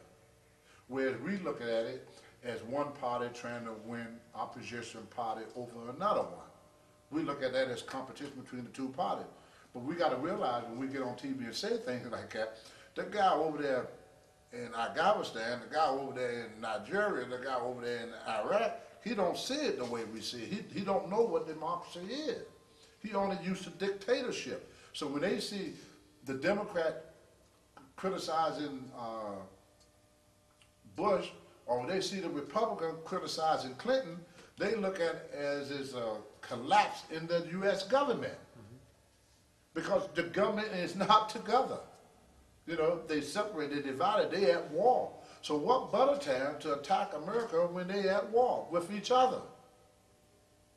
That would go all the way back to the Civil War, that old strategy. You know, the Confederacy tried to get the Indians and the Mexico to join them to fight the Union, which I'm glad they didn't, you know, because right now I'll be going, swing low, sweet chariot. So it's a good thing the Union won, because I wouldn't be here making this interview now, and I wouldn't have did all that I did. You know, if I was born in any of these other countries, there would never been a Tony Atlas. I wouldn't have been around to make the success or the failure that I did. And most of the stuff that I did, I would have probably been put to death or in prison for. You know, we live in the greatest country in the world. I like to get involved in politics. I think every American should be involved in politics. But if you don't have anything constructive to say, don't say nothing at all. I mean, it's very easy to sit there and play, what would you say, Monday morning quarterback? Mm-hmm. You know, it's easy to do. But you try to be Mr. Bush for one day. Try to be President Bush for just one day and see if you can pull this off.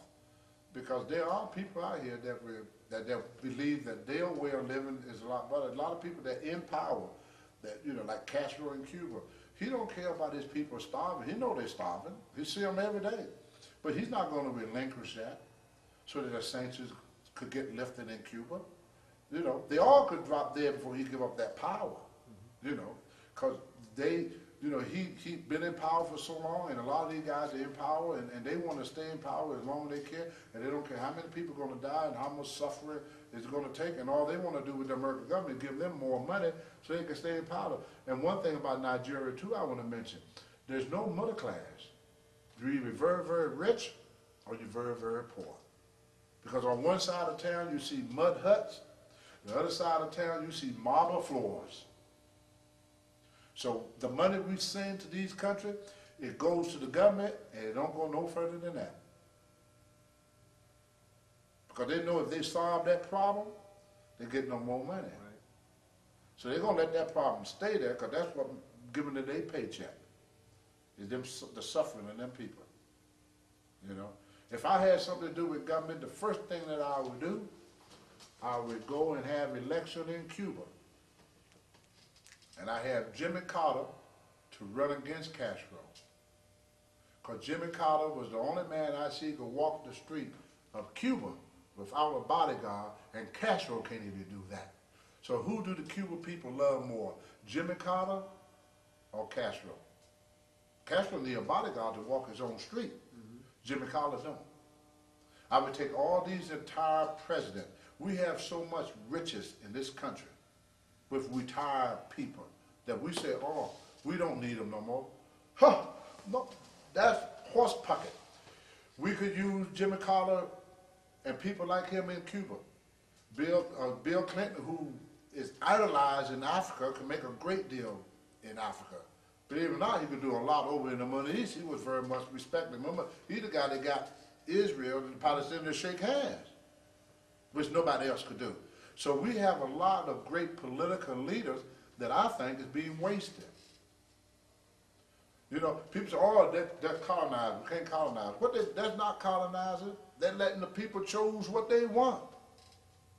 Why put another dictator, replace one dictator with another dictator?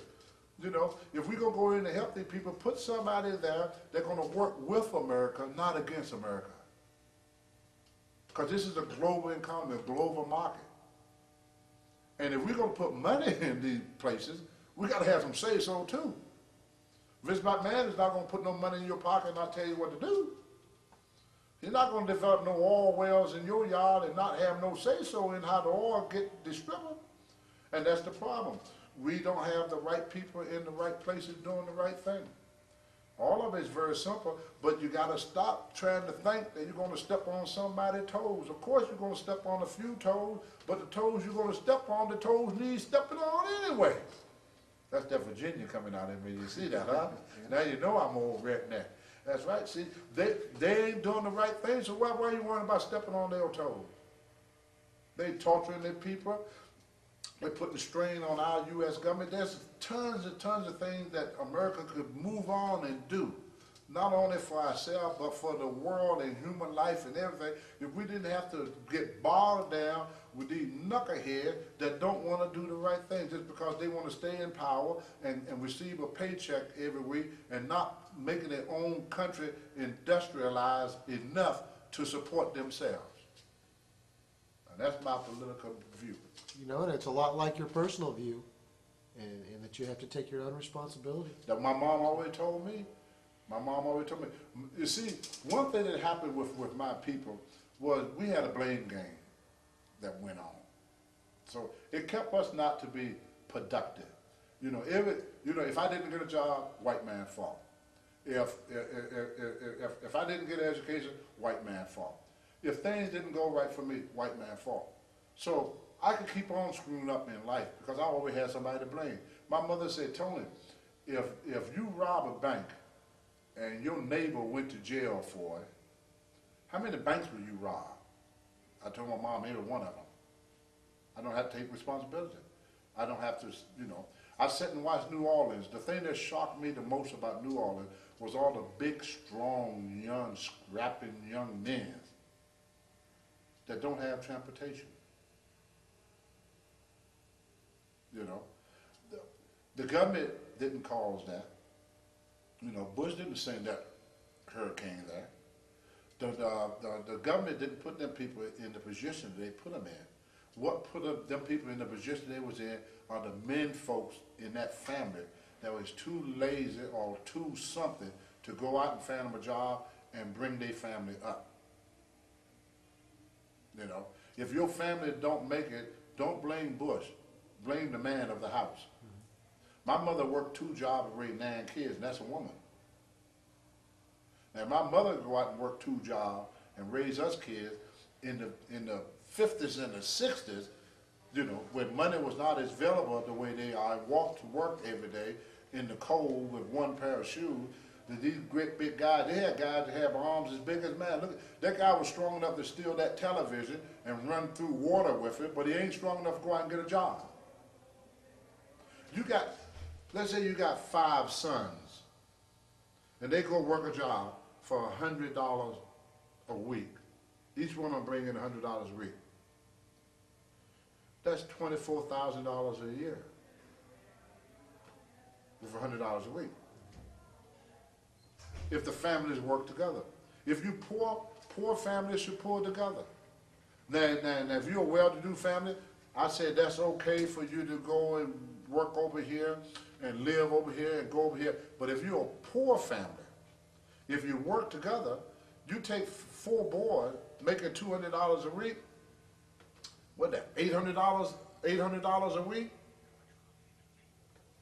You see what I'm saying? So there's absolutely no reason for them people to have been in that position. If the men folks would take responsibility in their own neighborhood, there would be no need for welfare if men would support their children. Why should you work and support my kids? You didn't make them. You didn't even enjoy the pleasure of bringing them here. But you got to pay for it through your taxes and everything else. It's the men folks in each one of these families that cause what happened to their family. Some of the people left because they had men in their family that put their family in a position so when tragedy happened, they was able to get their families out. And the ones that didn't, they could holler about they're poor, there's no job, they know this. There's work out here, there's jobs out here, but the problem is, do you want to go and work for that money? You know, you got to have so much money to go to work. I work for eggs. I work for a bushel of cabbage. And they ain't no better than me. My mother I work a job, the most I ever made on the job was $60 a week before I started wrestling. You know, you could work. You got to have pride. If a man got enough pride, he would go and do what he can to support his family. I don't care if you have to get 2 jobs, go do that. You may not be able to afford the new Reeboks. You can't wear the big gold chain. No, you can't do that. You can't drive a brand new Cadillac. You got to get yourself an old Ford or a Chevy. Run just as good. Go when you wanted to go. Come when you wanted to come. You can't live up in the hills of Beverly Hills, but you can put food on the table for your wife and your family. You can put clothes on their back, and you can make them get an education.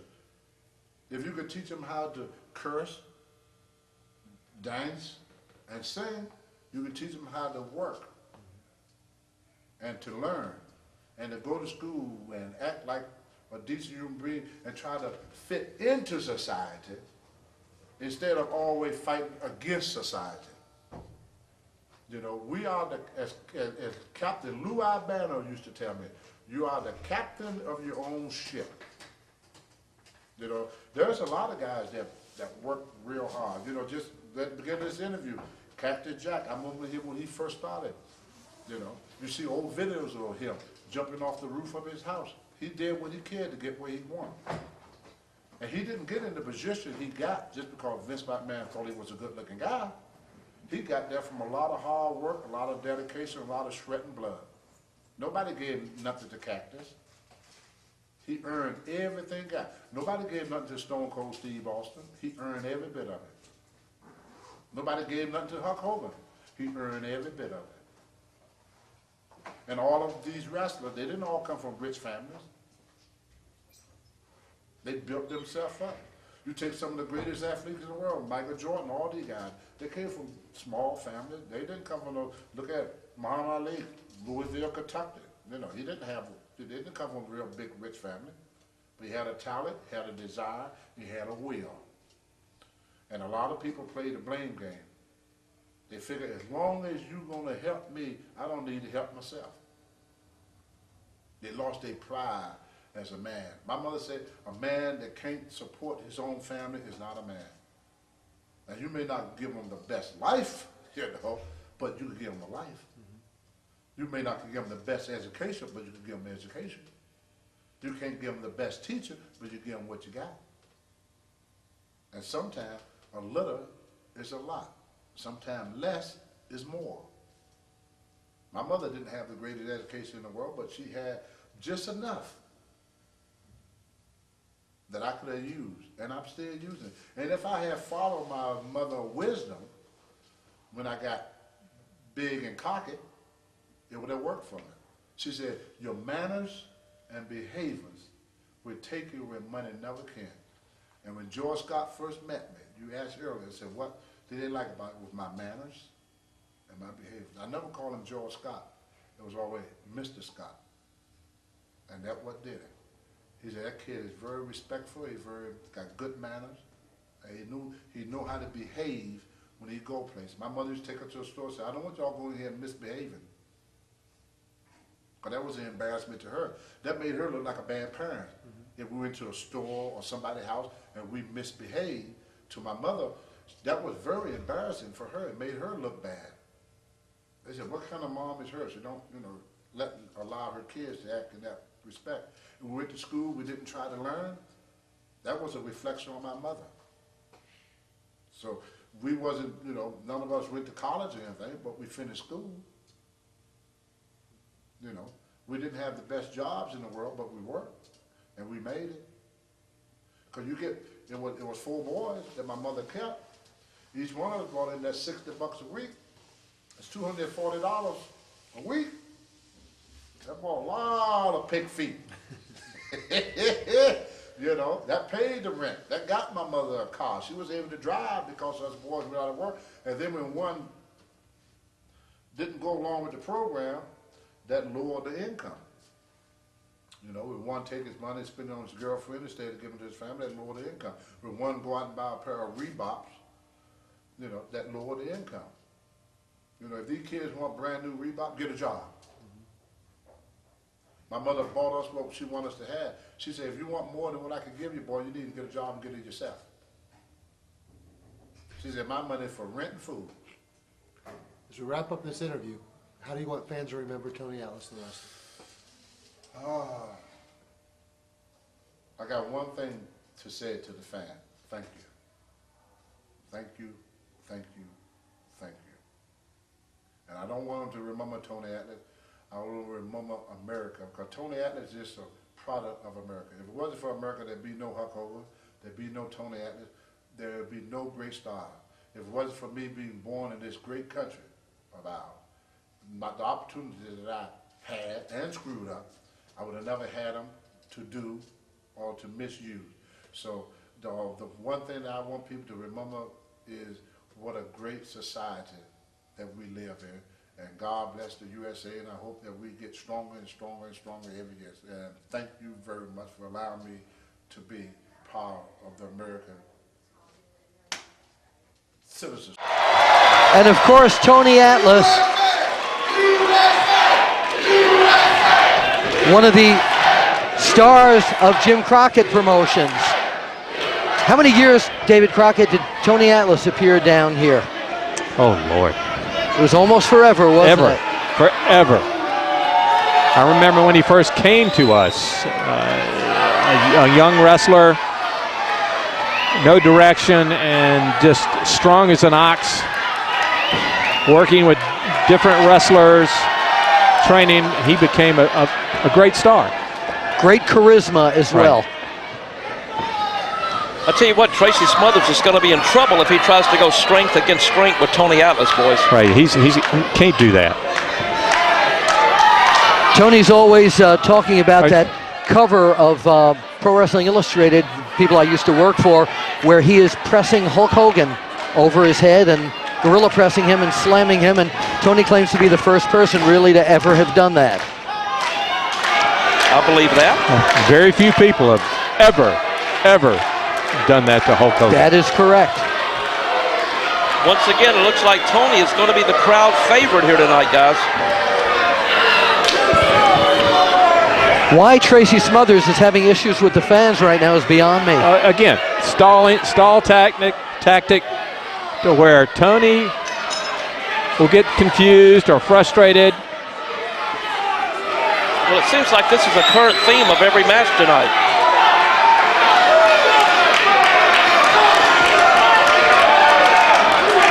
Referee ordering Tracy Smothers to get out of the face of the fans and get in and wrestle Tony Atlas.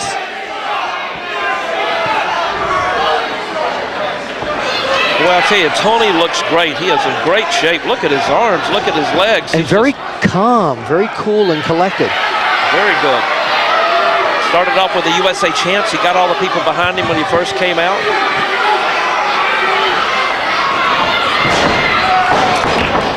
The two of them locking up, and Atlas taking the advantage, taking Smothers into the corner. Clean break. Yes, it is. He's trying to distract the referee.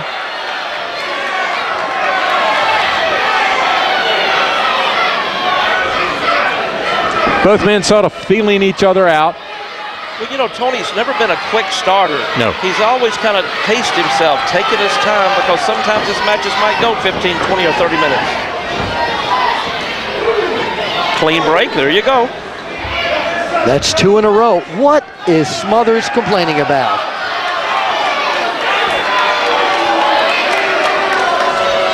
Well, one thing for sure, Smothers won't be pulling Tony Atlas's hair tonight. This is not the Tracy Smothers that I remember. That nice clean-cut kid. Well, you forget that was over 22 years ago. Well, that's the Tracy Smothers I prefer to remember. And plus, with the way you've been mispronouncing your words tonight, we know you've got something in that Pepsi. That's usually Gordon Soley. Oh, my gosh. Well, indeed. Thank you very much. Oh, my God. Yes. Listen to the crowd. Tony. All right, they lock up again, go in the corner. Well, let's see if he gets the same courtesy of a clean break. Yes. Tony now saying that Smothers pulled his hair. You have to have tweezers to do that.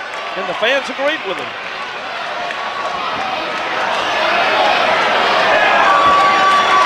I guess we'll have to see photographic proof of that. I'll tell you what, Tony has really aged so well, guys. He just looks so fabulous and so fantastic. He looks better than some of the younger guys that are in the wrestling Absolutely. ring in some of the other areas. He's ageless. Oh, there's Tracy Smothers trying to be Tony Atlas.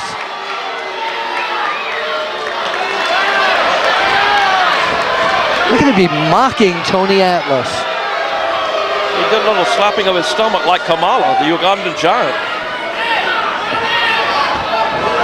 Kamala, he is not. Absolutely. What a great crowd we have here tonight, guys. I mean, Excellent crowd.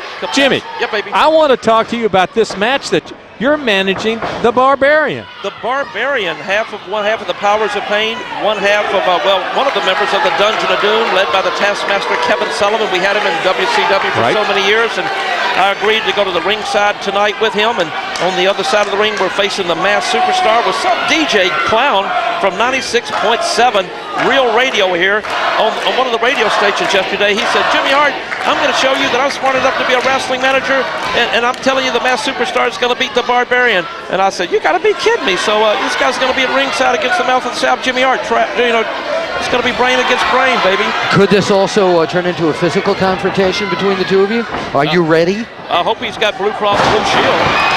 He's a big guy. He sure is. Good hip toss by Tony Atlas. But I'm fast on my feet. Takes again. Smother wisely backs into that corner. You know, those are kind of like arm drags or just half arm drags. And he's so big. I just cannot believe how big the arms are on Tony Atlas.